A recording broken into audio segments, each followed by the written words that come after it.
அதிமுக கட்சியிலிருந்து விலகின டிடிவி தினகரன் அதிமுக பாஜக கூட்டணி உருவானாதான் 2026 சட்டமன்ற தேர்தலில் நம்ம ஜெயிக்க முடியும் அப்படின்னு மேடைதோறும் எல்லா பிரஸ் மீட்லயும் வந்து சொல்லிட்டு இருக்காரு. ஆனா எடப்பாடி பழனிசாமிக்கு தான் அந்த எண்ணம் சுத்தமா கிடையாதே. அதனால கட்சியும் ஒருங்கிணைக்க மாட்டாரு, கூட்டணிக்கு பாஜகவை நாடி போகவும் மாட்டாரு. இப்படி இருந்தா எப்படி 2026 சட்டமன்ற தேர்தலில் நம்மளால ஜெயிக்க முடியும்? பாஜக கூட கூட்டணி வச்சுக்கங்கன்னு சொல்றவங்களையும் வந்து தங்கிட்ட அண்ட விடாம தள்ளி வைக்கிறாரு.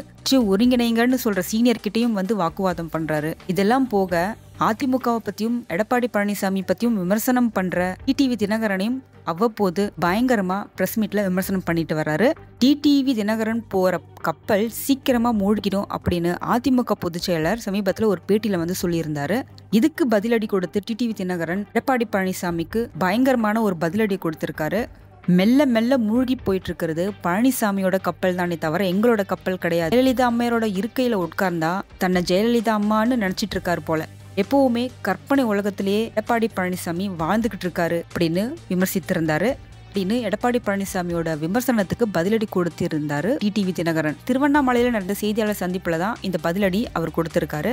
எடப்பாடி பழனிசாமிக்கு என் பேரை கூட சரியா சொல்ல தெரியாம டிடி தினகரன் சொல்லுவாரு. டிடிவி தினகரன் ஒன்றுமே கிடையாது, அவங்க கூட வெறும் 4 பேர் தான் இருக்காங்க அப்படின்னு வந்து அவர் சொல்லுவாரு. இப்போதான் அமமுக ஒரு கப்பல்னு சொல்ல ஆரம்பிச்சிருக்காரு. உண்மையாவே மெல்ல மெல்ல மூழ்கி போயிட்டு இருக்கிறது பழனிசாமியோட கப்பல் தானே தவிர எங்களோடது இல்ல.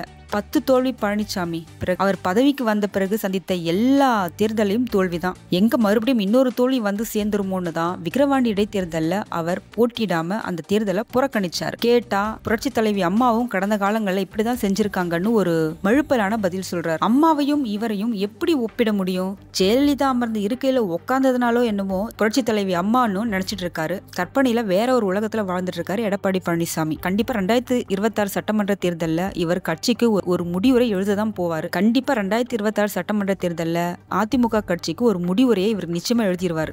கட்சிக்கு ஒரு மிகப்பெரிய அபாயம் இருக்கு, அதை சரி பண்ணாதான் கட்சி அடுத்த கட்டத்துக்கு கொண்டு போக முடியும்னு அங்க இருக்கிற நிர்வாகிகள் தொண்டர்கள் கிட்ட நான் அடிக்கடி சொல்லிட்டு தான் வரேன்.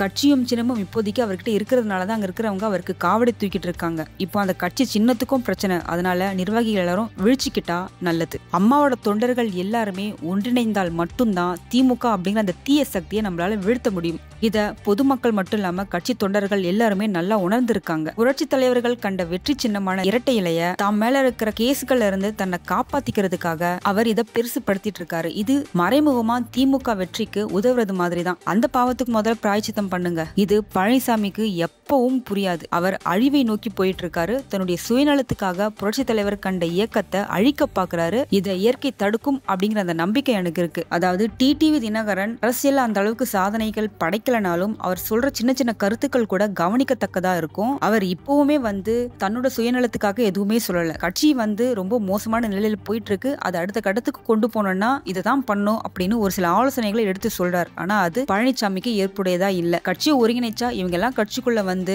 நாட்டாம பண்ண ஆரம்பிச்சிருவாங்க அப்படிங்கிற அந்த பயத்துலதான் டிடிவி தினகரன், OPS, சசிகலா இவங்க யாரையுமே கட்சிக்குள்ள விடாம பாத்துக்கிட்டு வர்றாரு. அதே நேரம் கட்சி ஒருங்கிணைப்பை பத்தி இவங்க எல்லாம் எந்த இடத்துல பிரஸ் மீட்டோ இல்ல பேட்டியோ கொடுத்தாலும் கவனமா எடுத்து தன்னோட அடுத்த பிரஸ் மீட்ல அவங்களுக்கு ஒரு பதிலடி கொடுத்துருவாரு.